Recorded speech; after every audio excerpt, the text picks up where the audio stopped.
The story of the Dutch volunteers who served in the Waffen-SS during the Second World War begins in a small, densely populated country that was suddenly pulled into the violence of a continental war.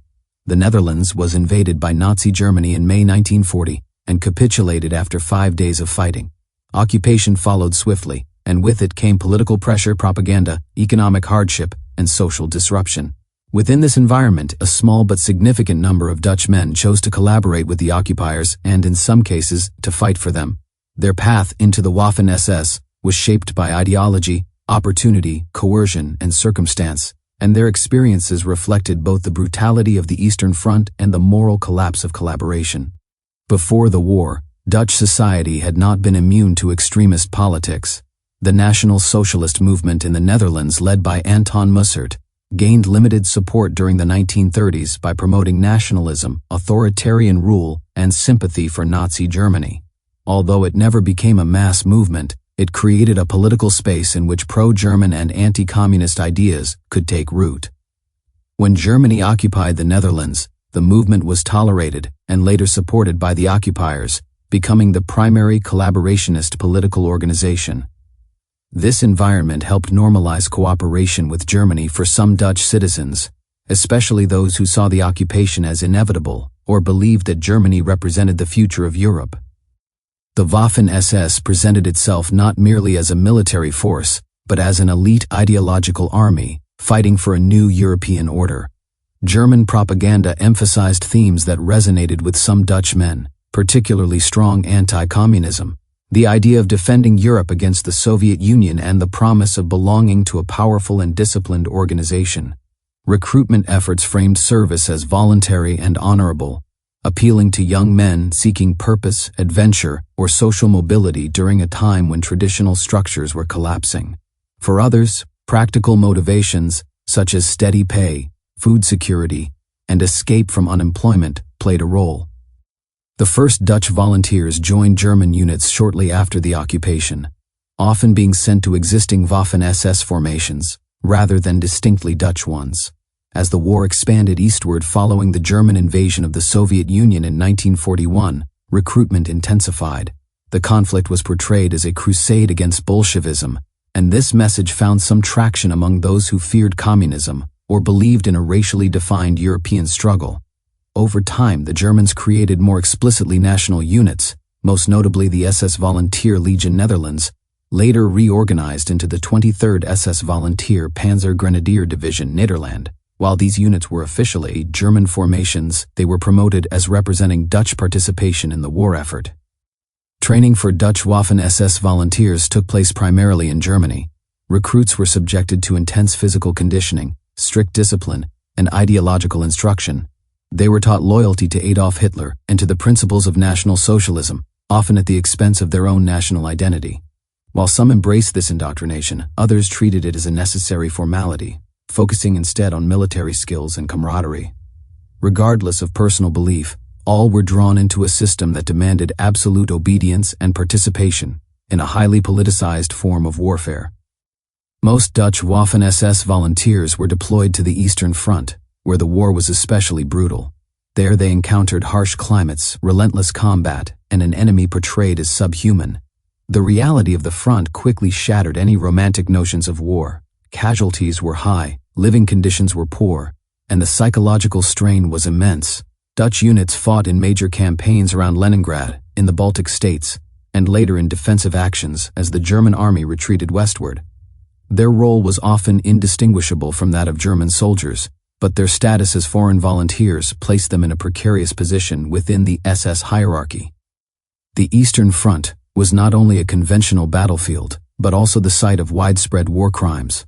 The Waffen-SS as an institution was deeply involved in atrocities against civilians, prisoners of war, and Jewish populations.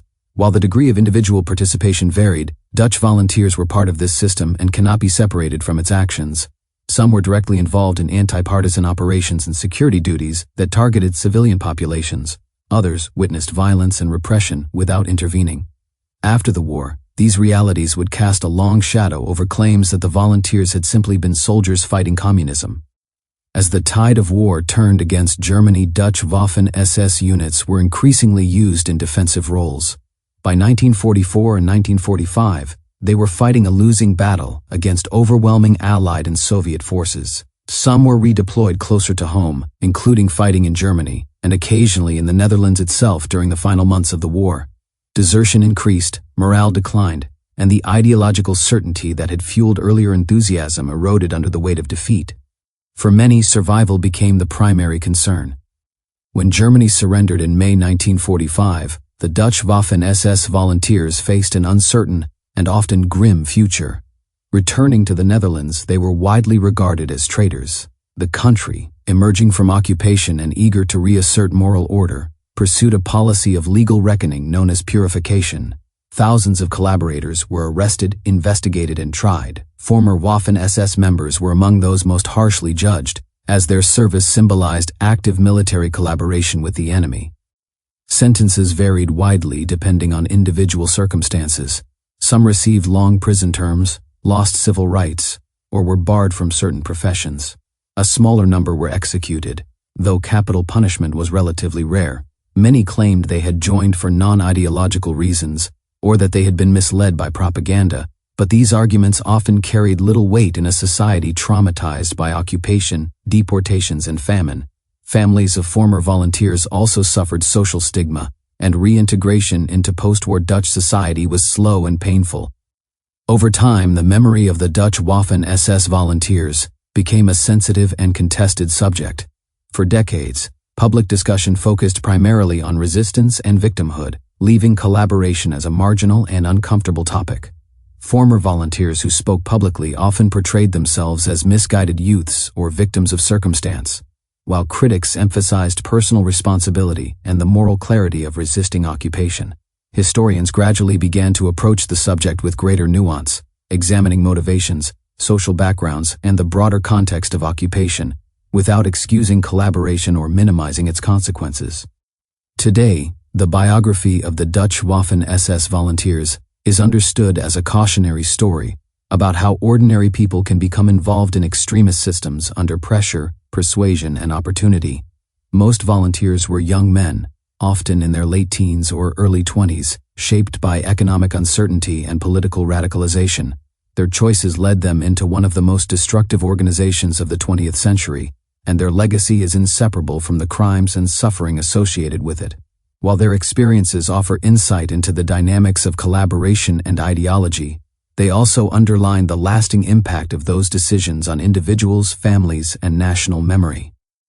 The Dutch Waffen-SS volunteers did not represent the Netherlands as a whole, and they were vastly outnumbered by those who resisted, endured, or simply tried to survive occupation without collaboration. Yet their story remains an important part of the country's wartime history. It shows how occupation fractures societies, how ideology can exploit fear and ambition, and how the consequences of war extend far beyond the battlefield. In tracing their lives from recruitment to combat and finally to post-war reckoning, their biography reveals not heroism, but a complex and troubling human drama shaped by one of history's darkest periods.